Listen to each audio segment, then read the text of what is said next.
So I'm like emotional, which I guess would be expected. Monday I go for my MRI, and then Friday I have a doctor's appointment.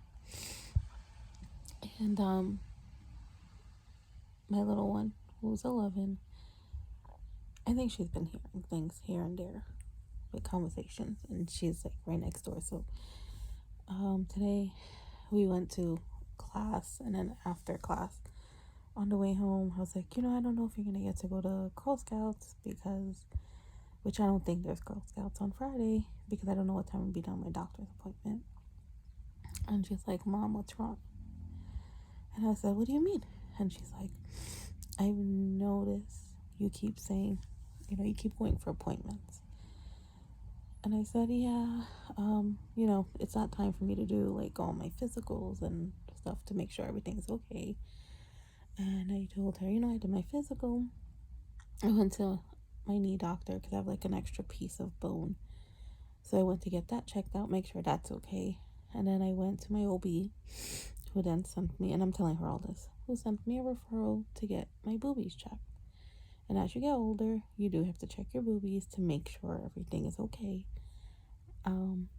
However, they found a bump, and they went and got it tested. And then it got tested for cancer, but I couldn't come out and tell her I have breast cancer. I still sometimes, I'm in denial. Like, does that make me sick? Does that make me? So then she just stayed quiet. And I told her, don't worry, everything's gonna be okay. I may have to get treatment. I'll find out more on Friday.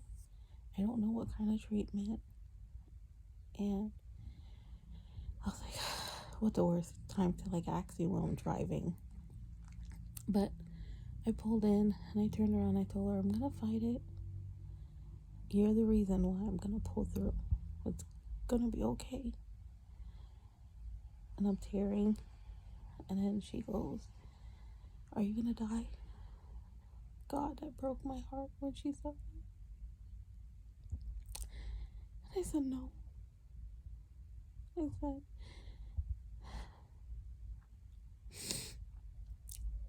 I pinky promised her. I told her I'm not gonna die. I told her it's gonna be okay. I'm gonna fight it. I'm gonna be fine.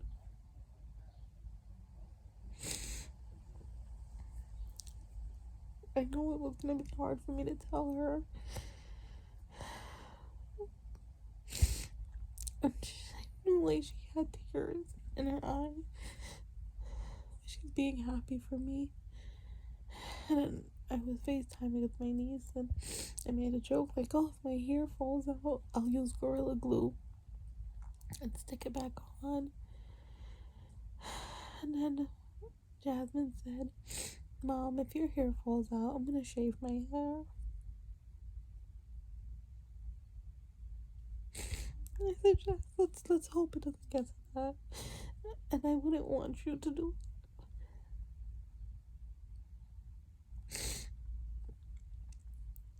the amount of for her to think that.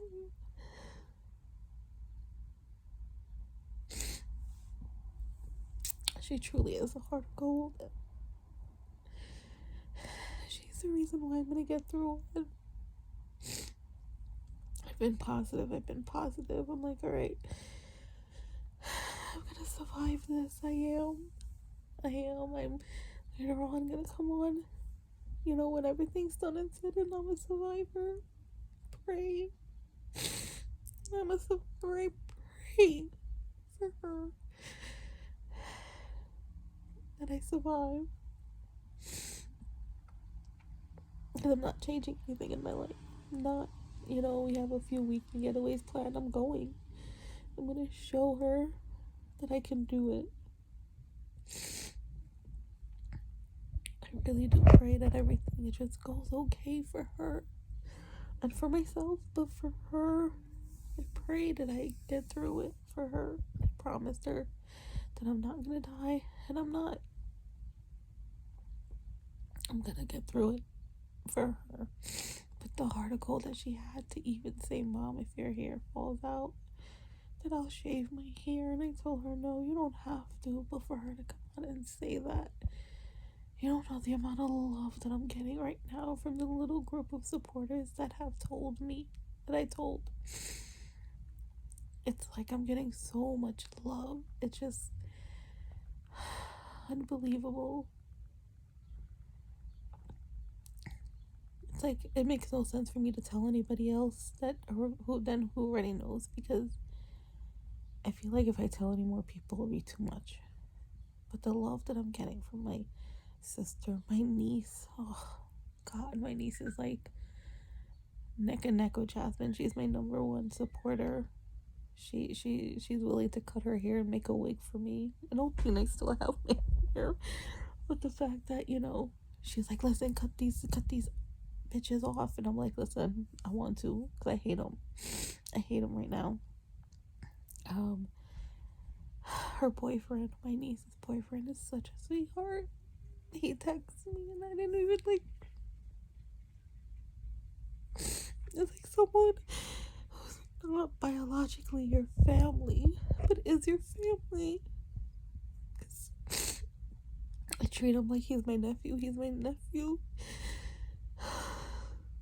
The amount of love that I get from him. I'm telling you, these tears are just tears of like emotion of all the love that I'm getting. I'm getting so much love. It's unbelievable. And that's what these tears are. And these tears are just, you know, there's gonna be better days. I know I'm gonna have emotional days. I know it. But the amount of love that I'm getting right now from my little supporters is just amazing. And I just come on and say that, you know, everyone in my circle that I want to know knows. I wish that I got to sit down and, you know, talk to my daughter. Just let her know, like, you know, this is a situation. But sometimes conversations take it unexpected places and unexpected, and that was just it, one of those conversations. I know she's gonna have mixed emotions and she's gonna be sad. She's gonna post, but I know at the end of the day she's gonna be fine, because I'm gonna be fine. I'm so positive that I'm gonna get through it. It's unbelievable. But these emotions are just crazy, and I get overwhelmed sometimes. I have an amazing daughter, and at times I yell at her, but she's the best little girl that I have. Although she's a preteen, she's still an amazing girl. She's a heart of gold. I love her so much.